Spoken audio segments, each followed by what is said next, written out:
Hello dear students, a very good morning to all. Welcome to all in your Hindi language class. बच्चों, previous class में मैंने आपको part 3 संयुक्त व्यंजन यह पाठ पढ़ाया था। आज हम अपना नया पाठ पढ़ेंगे, पार्ट 4 संज्ञा। लेकिन उससे पहले संयुक्त व्यंजन किसे कहते हैं, इस पाठ को हम रिवाइज कर लेते हैं। तो बच्चों, संयुक्त व्यंजन वह होता है जैसे हम एक वर्ण लिखते हैं और दूसरा वर्ण लिखते हैं, तो उनमें जो हमारा पहला वर्ण है, जब दोनों को मिलाकर हम लिखते हैं तो पहला वर्ण हमारा आ रहित हो जाता है और दूसरा वर्ण हमारा आ सहित, यानी पहला वर्ण हमारा आधा हो जाता है और दूसरा वाला वर्ण जो हमारा रहता है वो पूरा होता है। इसे ही हम संयुक्त व्यंजन कहते हैं। जैसे आपने किताब में या कहीं भी बहुत से शब्दों को देखा होगा, जैसे बच्चा, कच्चा, मक्खी, छत्ता, ये सभी शब्द हमारे संयुक्त व्यंजन से मिलकर बने हुए शब्द हैं। तो बच्चों, आइए अब हम अपने नए पाठ को, पार्ट 4 संज्ञा को पढ़ते हैं। तो बच्चों, यहाँ पर बोर्ड में मैंने आपको कुछ लिखा हुआ है, इसे पढ़िए। शहर में मेला लगा है, बच्चे अपने माता पिता के साथ मेला देखने आए हैं। बच्चों, इसमें आप ब्लू कलर से कुछ शब्द देख रहे हैं। ये शब्द क्या है? यह किसी का नाम है। तो बच्चों, जब जहाँ भी किसी का नाम होता है वह शब्द हमारा संज्ञा होता है। जैसे यहाँ पर शहर, यह शब्द हमारा संज्ञा है क्योंकि यह नाम है। मेला, यह भी शब्द हमारा क्या है? संज्ञा, क्योंकि ये भी नाम है। इसी प्रकार बच्चे, माता पिता, ये शब्द भी हमारे नाम है, इसलिए इन्हें हम क्या कहेंगे? संज्ञा। तो बच्चों, संज्ञा की परिभाषा होती है किसी भी व्यक्ति, वस्तु, स्थान तथा भाव के नाम को संज्ञा कहते हैं। तो किसी का भी नाम हो, आपका नाम, मेरा नाम या किसी और का नाम, वह हमारा क्या होगा? संज्ञा। इसी प्रकार हमारे घर में जितनी भी वस्तुएं, जितनी भी सामान यूज होते हैं, जिनका आप प्रयोग करते हैं, वे सब क्या है? हमारी संज्ञा है। और इसी प्रकार बच्चों, जहाँ हम घूमने जाते हैं, घर, स्कूल, ये सब क्या हुए? हमारे संज्ञा हुए, क्योंकि ये स्थान के नाम है, जगह के नाम है। इसी प्रकार भाववाचक, भाव हमारे वे होते हैं जैसे हमारी फीलिंग्स होती है। इंग्लिश में क्या कहते हैं? फीलिंग्स। जैसे गुस्सा, घबराहट, मिठास, ये सब हमारे भाववाचक संज्ञा है। तो आई होप आपको संज्ञा समझ में आ गया होगा। तो आइए कुछ और शब्दों को पढ़ते हैं। वस्तुओं के नाम में आपका आता है नाव, किताब, आइसक्रीम आदि, ये हमारे वस्तुओं के नाम है। तो ये शब्द हमारे क्या हुए? संज्ञा। इसके बाद व्यक्तियों के नाम, व्यक्तियों में जैसे माता पिता, जादूगर, लड़का, लड़की आदि, ये सब हमारे क्या हुए? संज्ञा। स्थानों के नाम, मेला, शहर, आगरा, कानपुर आदि।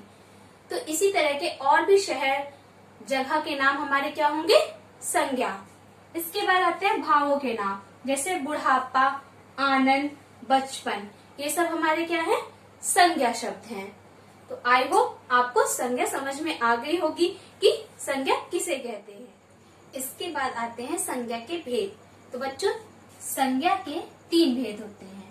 पहला है आपका व्यक्तिवाचक, दूसरा है जातिवाचक और तीसरा आपका भाववाचक। तो बच्चों, आइए अब जानते हैं कि व्यक्तिवाचक संज्ञा किसे कहते हैं। व्यक्तिवाचक संज्ञा, जिस संज्ञा शब्द से किसी विशेष व्यक्ति, स्थान या वस्तु का बोध हो, उसे व्यक्तिवाचक संज्ञा कहते हैं। बच्चों, इसमें पर्टिकुलर एक व्यक्ति होता है, उसका नाम होता है, वह हमारा व्यक्तिवाचक संज्ञा होता है। जैसे लड़का, तो लड़के में पता तो आपको नहीं चल रहा है कि कौन सा लड़का है। अगर हम बोलते वो राम एक लड़का है, तो राम नाम बताया मैंने, तो राम से आपको पता चल रहा है कि लड़का कौन सा है? राम। तो राम हमारा क्या हुआ? व्यक्तिवाचक संज्ञा। जैसे गंगा, नदी बहुत सी होती है, लेकिन यहाँ पर नाम क्या दिया गया? गंगा। तो जो गंगा नाम दिया गया है वह हमारा व्यक्तिवाचक संज्ञा होगा। इसी प्रकार कोलकाता, शहर तो बहुत से हैं, पर यहाँ नाम क्या दिया गया? कोलकाता। तो कोलकाता हमारा क्या हुआ? व्यक्तिवाचक संज्ञा में। अगर यहाँ पर लिखा होता शहर, तो शहर हमारा किस में आ जाता? जातिवाचक संज्ञा में। इसके बाद है महात्मा गांधी। तो महात्मा गांधी बहुत सारे महापुरुष हुए हैं। तो उनमें कौन? महात्मा गांधी। तो महात्मा गांधी हमारा क्या हुआ? व्यक्तिवाचक संज्ञा। इसके बाद दूसरा है आपका जातिवाचक संज्ञा। तो बच्चों, जातिवाचक संज्ञा जिस संज्ञा शब्द से पूरी जाति का पता चले उसे जातिवाचक संज्ञा कहते हैं। इसमें पर्टिकुलर पूरी जाति के बारे में बात की जाती है, वहाँ हमारा जातिवाचक संज्ञा होता है। जैसे अभी मैंने आपको बताया लड़का, लड़का हमारा जातिवाचक संज्ञा में आएगा। और इसी प्रकार शहर, ये हमारा जातिवाचक संज्ञा में आएगा। नदी, यह भी हमारा जातिवाचक संज्ञा में आएगा। पुस्तक, पुस्तक हमारा जातिवाचक संज्ञा में। पुस्तक में मैंने ये नहीं बोला कि वो हिंदी की पुस्तक या इंग्लिश की पुस्तक, अंग्रेजी की पुस्तक, गणित की पुस्तक, यहाँ पर मैंने सिर्फ आपको पुस्तक बोला। तो पुस्तक हमारा क्या बता रहा है कि इसमें बहुत सारी किताबें आ जाएंगी आपकी। तो ये हमारा जातिवाचक संज्ञा। तीसरा है बच्चों आपका भाववाचक संज्ञा।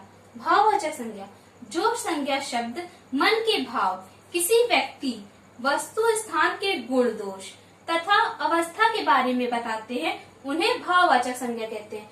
बच्चों, यहाँ पर संज्ञा शब्द मन के भाव, ये जो हमारा लिखा हुआ है मन के भाव, तो बच्चों कभी कभी हम खुश होते हैं, दुखी होते हैं, तो ये हमारे मन के भाव हैं। तो इन्हें हम क्या कहते हैं? भाववाचक संज्ञा। इसी प्रकार किसी व्यक्ति, वस्तु, स्थान के गुण दोष, कोई व्यक्ति बहुत अच्छा होता है, कोई व्यक्ति हमारा क्या होता है? दुष्ट होता है या फिर बहुत बुरा होता है, तो ये उसके गुण दोष हैं। ये भी हमारे किस में आएंगे? भाववाचक संज्ञा में। इसी प्रकार अवस्था, कोई व्यक्ति बूढ़ा है, जवान है, बच्चा है, तो ये भी उसकी अवस्था है। तो ये अवस्था भी हमारा किस में आता है? भाववाचक संज्ञा में। आई होप आपको व्यक्तिवाचक, जातिवाचक और भाववाचक ये अच्छे से समझ में आ गया। बच्चों, भाववाचक संज्ञाएं संज्ञा, सर्वनाम, क्रिया, विशेषण से बनती हैं। जैसे मित्र से मित्रता बनता है, वीर से वीरता, इसी प्रकार बच्चा से बचपन, बूढ़ा से बुढ़ापा, कठोर से कठोरता, इसी प्रकार दुष्ट से दुष्टता, मोटा से मोटापा, गरीब से गरीबी, ऊंचा से ऊंचाई, इसी प्रकार बच्चों भाववाचक संज्ञाएं बनती हैं। आइए अब हम अपने अभ्यास प्रश्नों को हल करते हैं, लेकिन उससे पहले इस पाठ में हमने क्या पढ़ा, आइए शॉर्ट में से हम समझते हैं कि हमने क्या पढ़ा। बच्चों, किसी व्यक्ति, वस्तु, स्थान तथा भाव के नाम को संज्ञा कहते हैं और संज्ञा के 3 भेद होते हैं। पहला है आपका व्यक्तिवाचक, दूसरा जातिवाचक और तीसरा है आपका भाववाचक संज्ञा। व्यक्तिवाचक संज्ञा किसी विशेष व्यक्ति, वस्तु या स्थान का बोध कराते हैं। जातिवाचक संज्ञा से संपूर्ण जाति का पता चलता है। भाववाचक संज्ञा गुण दोष का पता चलता है, किसी भी व्यक्ति के गुण दोष या फिर स्थान के गुण दोष या फिर उसकी अवस्था या फिर हमारे मन के भावों, इन्हें हम क्या कहते हैं? भाववाचक संज्ञा। तो आइए अब हम अपने प्रश्न उत्तर करते हैं। अभ्यास प्रश्न। तो बच्चों, पहला अभ्यास प्रश्न है आपका, सोचिए और बताइए। यह हमारा मौखिक प्रश्न है, इसके उत्तर आप अपनी किताब में ही साइड में राइट कर लीजिएगा। तो बच्चों, इन प्रश्नों के उत्तर भाववाचक संज्ञा में बताइए। तो यहाँ जो प्रश्न पूछा जा रहा है उसका उत्तर आप भाववाचक संज्ञा में बताएंगे। जैसे जब आपकी कोई प्रिय चीज खो जाए तो आप कैसा महसूस करते हो? तो निराश होते हो, आप उदास होते हो, तो क्या होगा आंसर हमारा? निराश लिख सकते हो आप या फिर उदास लिख सकते हो। इसके बाद खा प्रश्न, जब आपको कोई उपहार दे तो कैसा अनुभव होता है? तो बच्चों, जब हमें उपहार मिलता है तो आप खुश होते हो, आनंद होता है आपको, तो आनंद। क्या लिखेंगे हम? आनंद। इसके बाद गा प्रश्न, चोट लग जाने पर कैसी अनुभूति होती है? तो बच्चों, अनुभूति में आपको कैसा महसूस होता है? तो चोट लगने पर दर्द होता है, तो दुखी होंगे आप। इसके बाद घा प्रश्न, यदि आप अपने माता पिता से बिछड़ जाएं तब कैसा अनुभव करेंगे? तब भी आप वैसा ही अनुभव करेंगे जैसा चोट लगने पर उसमें आपको तकलीफ होती है, वैसे ही जब आप अपने माता पिता से बिछड़ जाएंगे तब भी आपको दुख होगा, आप उदास होंगे। तो बच्चों, ये थे हमारे मौखिक प्रश्न। अब आइए प्रश्न उत्तर करते हैं। तो पहला प्रश्न है आपका, संज्ञा किसे कहते हैं या कितने प्रकार की होती है? तो बच्चों, संज्ञा की परिभाषा मैंने आपको अभी अभी बताई किसी भी व्यक्ति, वस्तु, स्थान तथा भाव के नाम को संज्ञा कहते हैं। और संज्ञा के 3 भेद होते हैं, व्यक्तिवाचक, जातिवाचक और भाववाचक संज्ञा। इसके बाद बच्चों खा प्रश्न है आपका, व्यक्तिवाचक और जातिवाचक संज्ञा में अंतर स्पष्ट कीजिए। तो बच्चों सबसे पहले आप लिखेंगे व्यक्तिवाचक और जातिवाचक संज्ञा में अंतर निम्न है। एक तरफ आप डालेंगे व्यक्तिवाचक और दूसरी तरफ डालेंगे जातिवाचक संज्ञा। और बच्चों व्यक्तिवाचक संज्ञा जिस संज्ञा शब्द से किसी विशेष व्यक्ति, स्थान या वस्तु का बोध हो उसे व्यक्तिवाचक संज्ञा कहते हैं, जैसे गंगा, कोलकाता, महात्मा गांधी आदि। इसी प्रकार जातिवाचक संज्ञा में आप लिखेंगे जिस संज्ञा शब्द से पूरी जाति का पता चले उसे जातिवाचक संज्ञा कहते हैं, जैसे नदी, लड़का, पुस्तक। इसके बाद बच्चों आपकी किताब में प्रश्न का और खा ही है। एक आपको एक्स्ट्रा प्रश्न लिखना है, वह है आपका प्रश्न गा, भाववाचक संज्ञा किसे कहते हैं। तो उसमें आप भाववाचक संज्ञा की परिभाषा लिखेंगे, जो संज्ञा शब्द मन के भाव, किसी व्यक्ति, वस्तु, स्थान के गुण, दोष तथा अवस्था के बारे में बताते हैं उन्हें भाववाचक संज्ञा कहते हैं, जैसे बचपन, मिठास, दया। तो बच्चों इन 3 प्रश्नों को, प्रश्न का, खा और गा, इन्हें आपको अपनी क्लास वर्क कॉपी में राइट करना है और इन्हें आपको याद करके अपनी होमवर्क कॉपी में भी राइट करना है। इसके बाद तीसरा प्रश्न है आपका, नीचे दिए वाक्यों में रंगीन संज्ञा शब्दों के भेद लिखिए। का, रामायण एक धार्मिक पुस्तक है। यहाँ पर क्या दिया है, रामायण। जो रंगीन शब्द है हमारा वो है रामायण। तो रामायण क्या है हमारा, व्यक्तिवाचक संज्ञा, क्योंकि यह पुस्तकों में किस पुस्तक की बात कर रहा है, रामायण की, तो इसलिए यह हमारा व्यक्तिवाचक संज्ञा होगा। इसके बाद तीसरे का खा, साइना नेहवाल बैडमिंटन की खिलाड़ी है। तो यहाँ पे खिलाड़ी शब्द हमारा जातिवाचक संज्ञा होगा। इसके बाद इसका गा प्रश्न, कमरे की सजावट अच्छी तरह की गई है। तो यहाँ पर सजावट शब्द हमारा क्या है, भाववाचक संज्ञा। घा प्रश्न, सोनाली को गुड़िया खेलना पसंद है। तो सोनाली हमारा क्या है, व्यक्तिवाचक संज्ञा।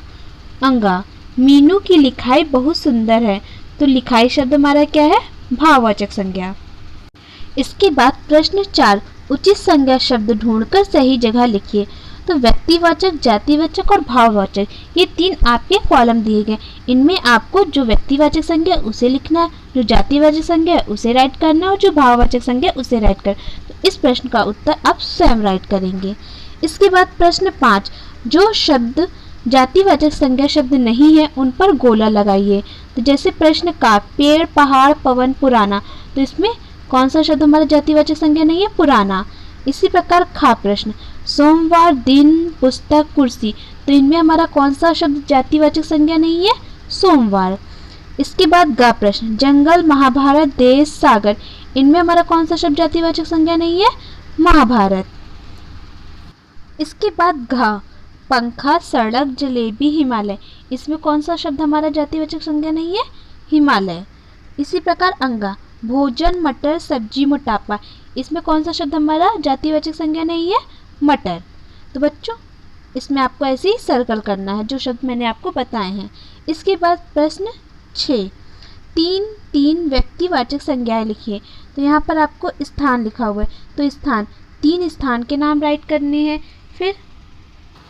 फिर उसके बाद लिखा है व्यक्ति, तो 3 व्यक्तियों के नाम राइट करने हैं। इसके बाद है पुस्तक और 3 पुस्तकों के नाम राइट करने हैं।